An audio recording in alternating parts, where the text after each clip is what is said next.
no, ikukunin mo, iwiwin mo yung loob ng iyong subject.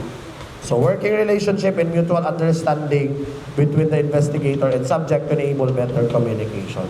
So, meron po tayong isa dyan, which is the motivational interviewing. Ang ginagamit niya po is ORS, or the open-ended questions, affirmations, reflections, and summaries. Usually sa interview, ang ginagawa po kasi talaga dyan ay hinahayaan mo po siyang magsalita lang. Hindi mo po siya tinatanong talaga. Hinahayaan mo lang po siyang magkwento. Yan na po yung tatlo. No? Apat, sa ORS. So, open-ended questions, no? Hayaan mo lang siya magsalita. Hayaan mo lang siya magsalita ng kanyang sinasabi. Oo ka lang ng oo. Pero guys, hindi po pwedeng ang response mo is sign language. Magsagot ka talaga. Ay, sige. Ano pa nangyari? Hayaan mo lang siya na magsalita. Affirmation naman, yun, strengths, efforts, and past successes to build the person's hope and confidence in his or her own ability to change. No? Dati ka naman hindi ganyan. Ganyan mga sinasabi mo. Di ba?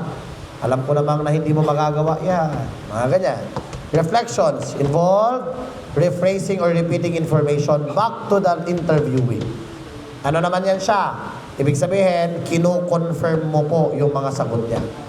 Lalo na kapag masyadong mahaba yung kanyang narration of facts. So, masyadong mahaba, hindi mo na maalala, pero dapat may recorder ka niyan.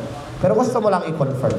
And summarizing. So, linking themes from previous information, sometimes in previous interviews. Now, for example, 2 beses mo na siyang in-interview. No? So, nang gagawin mo sa kanya, yung unang in-interview mo, ililink yung mga unang sagot niya nung unang interview mo, ililink mo ngayon sa mga sagot niya sa pangalawang session nyo ng interview. Tapos, gumagamit po kayo ng PIS model. Yan. PIS model na ginagamit po sa ORS natin. Ano yan siya? Preparation phase. And then, engagement phase. Sa preparation phase, no, i-review mo muna. Hindi ka pwedeng mag-interview, guys, na agad-agad mag-i-interview ka, hindi mo man lang inaral yung gagawin mo. Kasi syempre, aralin mo muna para alam mo yung itatanong mo sa kanya. That is preparation phase. Engagement naman po, the investigator conveys the objective and expectation of the interviewee to the subject. No? Ano ibig sabihin po niyan? So, sasabihin mo po sa kanya, ano po yung purpose ng interview, ano po yung dahilan kung ba't nandyan siya, etc., etc. And then, you have this account and clarification phase.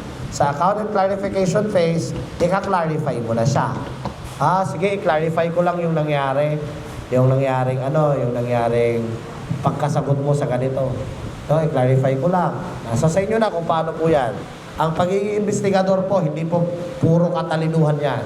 Diskarte po pag nagtatanong ka niyan. And then closure phase. Ano naman yung closure phase na yan? So the investigator asks the subject if he or she has any further questions and provides information on the next step. So ano yan siya? Kadalasan yan Tagalog kasi pa sa Pilipino. Wala na akong mga katanungan. May idadagdag ka pa ba? Or mayroon ka bang gustong palitan sa mga sinabi mo? Sagot niya, wala na po. Sige, pagkatapos po nun, evaluation. So, i-evaluate mo na po yung mga nakuha mong information mula sa kanya. Pagkatapos po ng rapport base, we have collaboration. Ano naman po yung collaboration na yan, na technique? Sa collaboration naman po, aims to make the subject feel like his or her communication is valued during the interview process. So, uto-utuin mo lang siya na naniniwala ka sa kanya. Ganun lang naman. Hindi mo naman kilala lahat ng mga ini-interview mo. Pero iparamdam mo sa kanya na lahat ng sinasabi niya, pinapaniwalaan mo. Opo.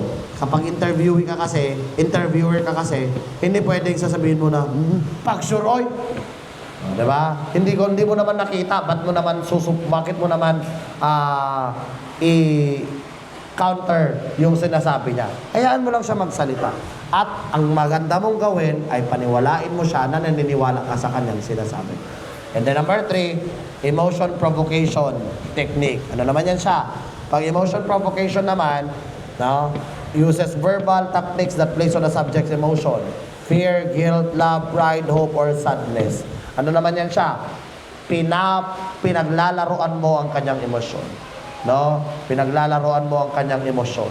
Kadalasan yan guys, no? Pamilya. Kahit yung lalaki na ano guys, lalaki na suspect na, may iba tayo sa interview ha, sa interrogation na part. Yung lalaki na suspect, kahit gaano ka kriminal yan, pero pagdating sa anak, pagdating sa pamilya, ay nako, titiklop yan. So isa sa mga techniques mamaya ng interrogation, makikita nyo po doon. And then, content manipulation naman, and turning in contextual, I mean, interview factors.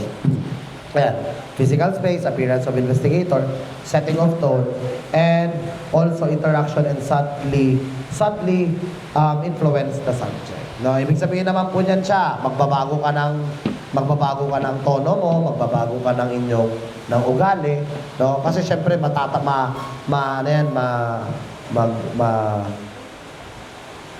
din, no, yung interview bakit bigla ka nagbabago.